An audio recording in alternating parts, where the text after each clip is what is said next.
Welcome to another episode of Africa Farming. My name, as always, is Samuel, and it's been a while. I don't know some of you content creators out there. If you've ever made content, of course, you know at some point to get bonked, and I think we've gone through that, where you get so busy or you just don't have the energy to shoot content, even though things are happening here and there. So that has been the period here, but right now we said we're going to take it a step at a time.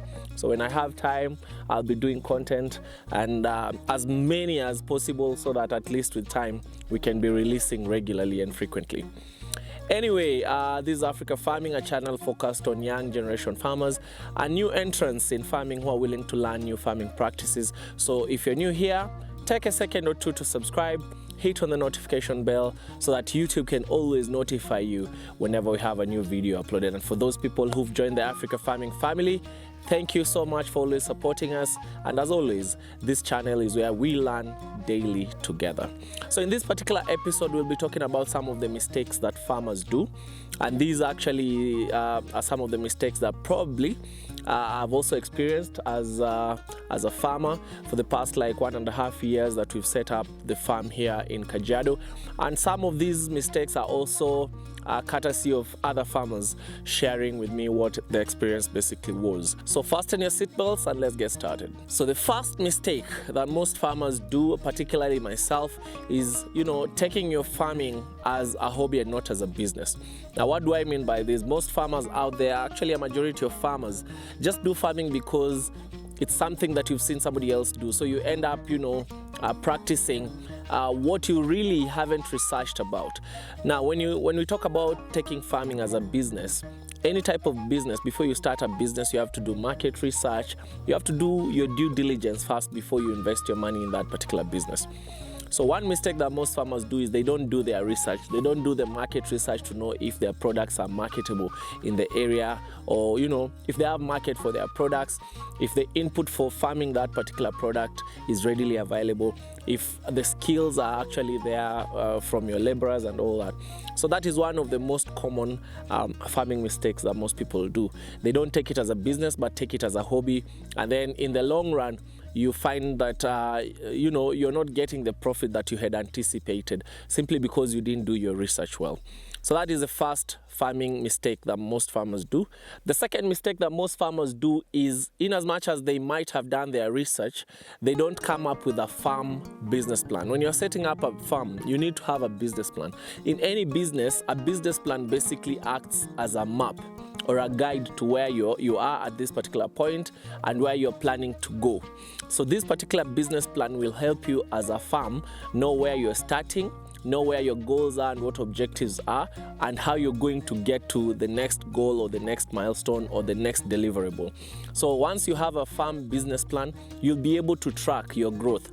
So for us here at Africa Farming, when we started, we never even thought about it, and I think that is the next thing that we're going to do as a farm, now that we've experienced that, because now we cannot track the growth, or we cannot say this is where the mistake is based on the business plan that we've planned to have. So I think one of the other mistakes that most farmers do, and especially people who are starting up, is when you don't do your farm business plan. It is very critical to have a map, at least an idea of where you are or where you were yesterday, where you are today, and where you plan to be tomorrow and the days that are coming. The third mistake that most farmers make is underinvesting. You buy a farm. This is what I'll always advise people. Don't buy a big farm. Buy a small farm where whatever money that you have is able to utilize this, the space that you have does not really incur a lot of expenses when it comes to your pockets. And under-investing results in poor products, poor quality of products that you bring at the farm, because in that case it means when you're buying fertilizer, you'll not buy the most quality one because you want to cover the whole farm. If you're buying, let's say, seeds, you'll not consider the best type of seeds available, because for you it's about the space. So one thing that I've noticed here is that when you're starting out, don't start with too big of a farm. Start with a small farm so that whatever budget that you have, you don't end up under-investing in your farm. Under-investing leads to poor production, Poor production leads to losses. Losses lead to wastage of time because you've spent a whole year, a whole season trying to do one or two things, but end up, having poor production where you don't get anything out of it. The fourth mistake that most farmers do is being overly optimistic. Now, what do we mean by being overly optimistic? Being overly optimistic means when you're starting out, you set up targets that are very high, that are, not reachable, but because they're on paper, you think that you're going to expect them. So what exactly you need to do is when you're starting out, come up with realistic targets. So if, for example, you know very well from theory that an 8-acre piece of land can actually give you, for example, one sack of maize, yeah? Don't follow what is on theory. So don't be too optimistic and say that I'll get that one sack out of an eighth. What you need to consider is the person who wrote an eighth can give you a sack. Did they consider the type of seed? Did they consider the availability of the resources that are needed to be able to get that one sack of maize? Did they consider the fertility of the soil? There are so many factors that are actually that influence the production or the output that a farm will give you. So don't be overly optimistic, be flexible. If you feel like your farm is kind of giving you a different kind of result out of that which you researched on paper, you need to try and be realistic with what is happening, because farming is flexible. This time you get higher production, next season it might actually dwindle because of different factors that influence your farming. The fifth mistake is overdependence on rain-fed agriculture. Now, there are people who have interacted with who said that I would want to purchase land in an area that receives enough amount of rainfall. And yeah, they had all the reasons to do that. But now the problem is, with the current climatic conditions, especially in our country, rain-fed agriculture, it's not predictable. Basically, the weather patterns are not predictable. So even those areas that previously used to get a lot of rainfall or consistent amount of rain, currently do not get that. So in any type of farming, based on what I've noticed, is number one, you need to have a consistent source or supply of water. So if, for example, you don't have a borehole, make sure you can connect to somebody who has consistent supply of water. But if you can, dig your borehole so that you have consistent supply of water and not overdepend on rain-fed agriculture. It does not matter where you are, whether you're in an area that receives a lot of rainfall or not, kindly ensure that you have a backup for your supply of water, whether it's through your neighbor or you yourself digging your own borehole or a dam somewhere connecting to it. That will actually yield good results, but don't overdepend on rain-fed agriculture. The other mistake that most farmers, do is not engaging experts. Most farmers start by, going to YouTube and all that, the way you currently are watching me. And as I've told you, Africa Farming is where we learn together because we are new farmers. So one of the mistakes that people do is because they've gone to YouTube and learned one or two things, they kind of go and apply the same in their area. As I've told you, different areas will require different inputs when it comes to farming. So you following what you're being told on YouTube or Googling or reading books might not necessarily apply to your case. So what mostly happens is people go and apply that which they've read, that which they've watched on YouTube, and or that which they've seen other people do. And it ends up not basically resulting in what they wanted to.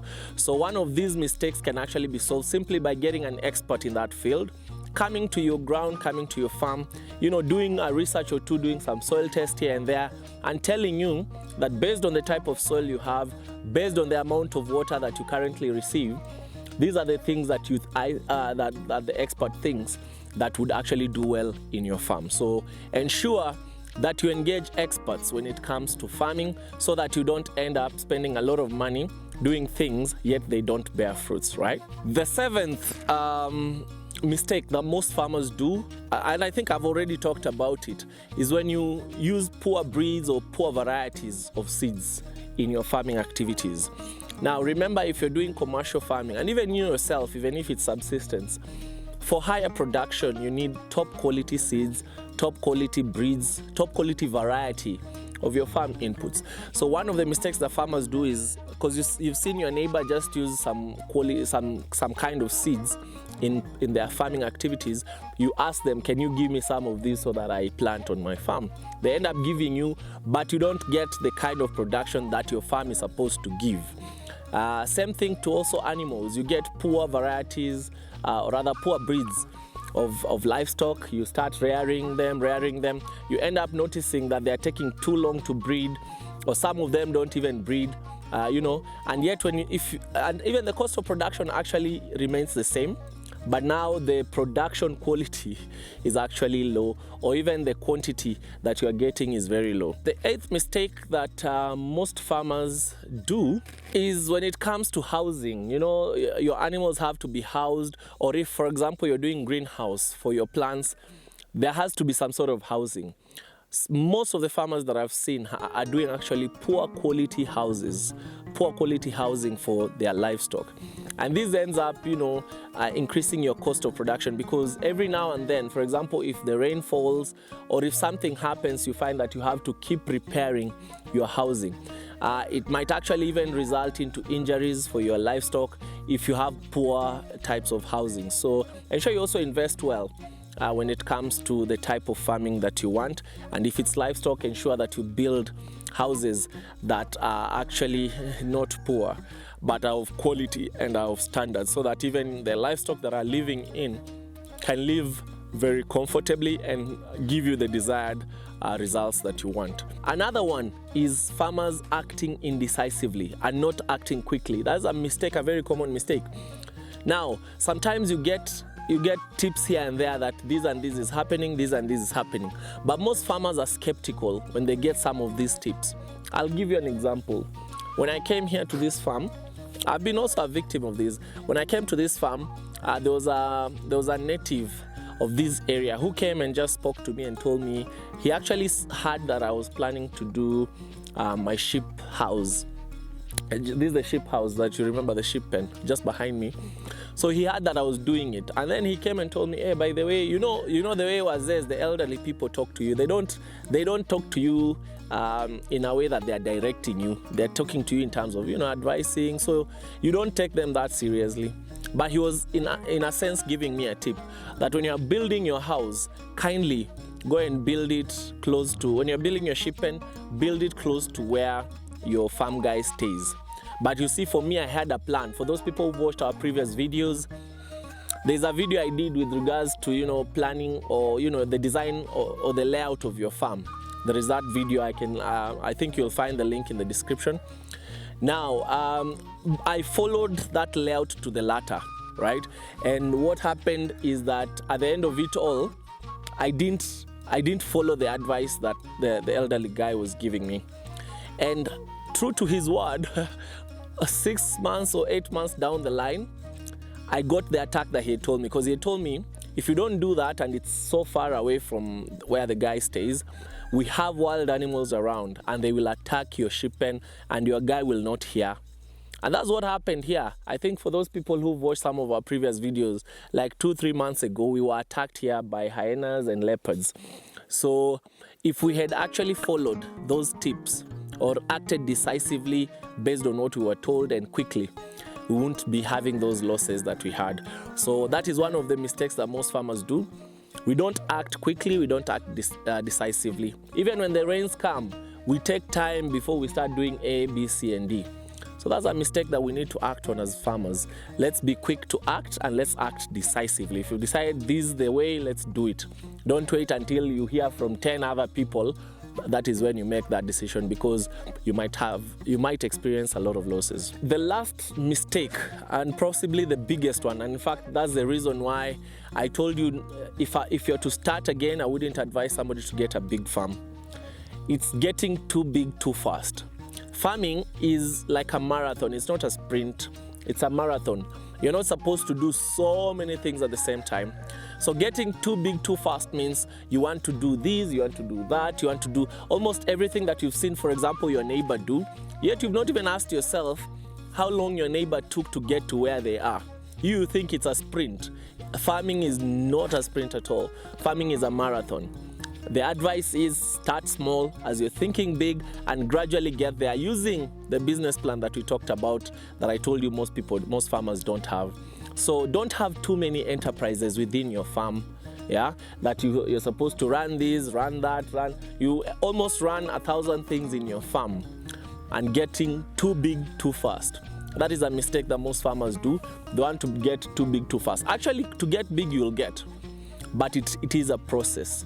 Don't look at the next farmer next to your place who has pigs, who has chicken, who has rabbits, who has everything that you can think about, and then you think that that is something that is achievable in a year. No, it's a process. It takes time, and you have to ensure that you go through that process, because there'll be a lot of learnings, a lot of mistakes here and there, and for you to set up a stable farm, you have to act on the mistakes that you do for each of those enterprises. So let's not work towards getting too big too fast. So I think those are some of the mistakes that we've done here at the farm, and some that we've shared with other farmers.